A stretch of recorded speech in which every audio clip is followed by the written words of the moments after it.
Hello friends, Radhe Radhe. તો friends, અમારી ચેનલમાં તમારું હાર્દિક સ્વાગત છે. તો આજે આપણે બનાવવાના છે એકદમ ક્રિસ્પી, બહારથી કરકરા અને અંદરથી સોફ્ટ એવા, ઉપવાસમાં ખાઈ શકાય એવા ફરાળી સાબુદાણા વડા. આ વડા ખાવામાં ખૂબ જ ટેસ્ટી અને સ્વાદિષ્ટ તૈયાર થાય છે. તો આ વિડીયોને અંત સુધી જરૂરથી જોજો. અને આ વિડીયો જોતા પહેલાં અમારી ચેનલ સબસ્ક્રાઈબ ન કરી હોય તો પ્લીઝ પહેલાં જ સબસ્ક્રાઈબ કરી લો. અને હા, બેલ આઇકન જરૂરથી દબાવજો, તો તમને આવી નવી નવી રેસીપી ઇઝીલી જોવા મળી જશે. તો ચલો હવે રેસીપી સ્ટાર્ટ કરીએ. સૌપ્રથમ મેં 1 વાટકી સાબુદાણા લીધા હતા અને 2 થી 3 કલાક માટે પલાળી દીધા હતા. અને આ સાબુદાણા પલાળતી વખતે મેં અડધી વાટકી જેવું પાણીનો ઉપયોગ કર્યો, તો વધારે પાણી નથી નાખવાનું. અને આવી રીતે હાથની મદદથી દબાવીએ તો સાબુદાણા આપણા પ્રોપર દબાઈ જાય છે, એટલે પ્રોપર પલળી ગયા છે. હવે આપણે એક બાઉલ લઈ લઈએ. બાઉલની અંદર જે પલાળેલા સાબુદાણા છે એ એડ કરી લઈશું.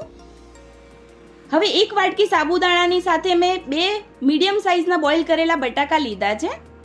આવી રીતે મીડિયમ સાઇઝના 2 બટાકા બોઇલ કરીને લઈ લીધા છે. હવે ખમણીની મદદથી જે બોઇલ કરેલા બટાકા છે એને સરસ રીતે ખમણી લઈએ. આવી રીતે આપણે બંને બટાકાને પ્રોપર રીતે ખમણી લીધું છે સરસ રીતે. હવે એની અંદર અડધી વાટકી શેકેલી સિંગનો પાવડર એડ કરીશું. તમે આની જગ્યાએ અધકચરી સિંગનો પાવડર પણ એડ કરી શકો છો. હવે 2 ચમચી જેવું રાજગરાનો લોટ એડ કરીશું. 1 ચમચી આદુ મરચાંની પેસ્ટ એડ કરીએ. 1 ચમચી જીરું એડ કરીશું. સ્વાદના એકોર્ડિંગ સીધું મીઠું એડ કરીએ. 1 ચમચી સુગર. અડધા લીંબુનો રસ એડ કરી લઈએ. હવે થોડા લીલા કોથમીર એડ કરી લઈએ. હવે આ બધી જ વસ્તુને આપણે સરસ રીતે મિક્સ કરી લઈશું અને વડાનું મિશ્રણ તૈયાર કરી લઈએ. આવી રીતે વડાનું મિશ્રણ તૈયાર કરવાનું છે સરસ રીતે. અને મેં એની અંદર કાળા મરી પાવડર નાખવાનું ભૂલી ગઈ હતી, એટલે મેં પાછળથી નાખ્યું છે. તમે એને પહેલાં પણ નાખી શકો છો. અને સાબુદાણાને વધારે સમય નથી પલાળવાના.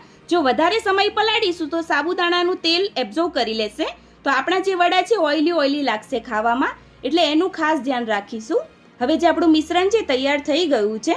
હવે આપણે હાથમાં તેલ લઈને ગ્રીસ કરી લઈએ,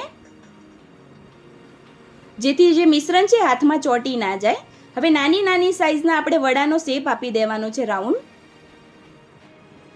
આવી રીતે હાથની મદદથી આવી રીતે પ્રેસ કરીને આપણે વડાનો શેપ આપી દઈશું. અને જે કિનારી છે એ ફાટી ના જવી જોઈએ, એનું પણ ખાસ ધ્યાન રાખીશું. આવી રીતે મેં વડાનો શેપ આપી દીધો છે. આવી રીતે આપણે બધા જ વડાનો શેપ આપીને વડા તૈયાર કરી લેવાના છે. આવી રીતે મેં બધા જે પ્રોપર વડા છે એને શેપ આપીને વડા તૈયાર કરી લીધા છે. હવે વડાને ફ્રાય કરી લઈએ. હવે ફ્રાય કરવા માટે મેં કઢાઈમાં તેલ લીધું છે અને તેલને ગરમ કરવા માટે મૂકી દીધું છે. હવે જે આપણું તેલ છે પ્રોપર ગરમ થઈ ગયું છે. હવે જે વડા છે આપણે એક એક કરીને તેલમાં નાખી દઈશું. અને ઉપરનું લેયર ગોલ્ડન બ્રાઉન અને ક્રિસ્પી થાય ત્યાં સુધી આપણે ધીમા ગેસ ઉપર વડાને ફ્રાય કરીશું. ફ્રાય કરતી વખતે વડાનો જે ગેસનો ફ્લેમ છે આપણે ધીમો જ રાખવાનો છે, જેથી અંદર સુધી વડા પ્રોપર શેકાઈ જાય.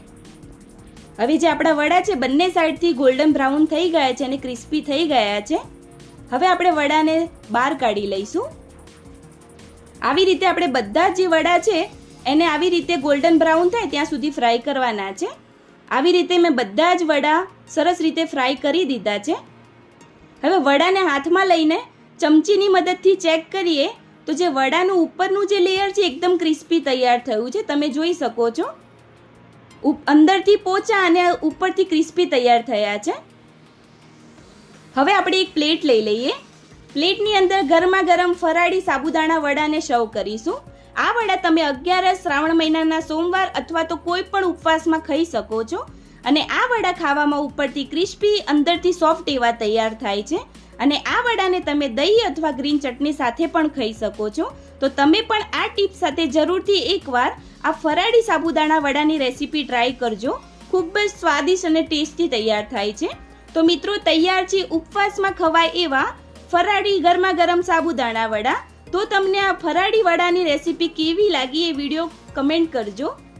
અને વિડીયોને લાઈક કરજો, શેર કરજો.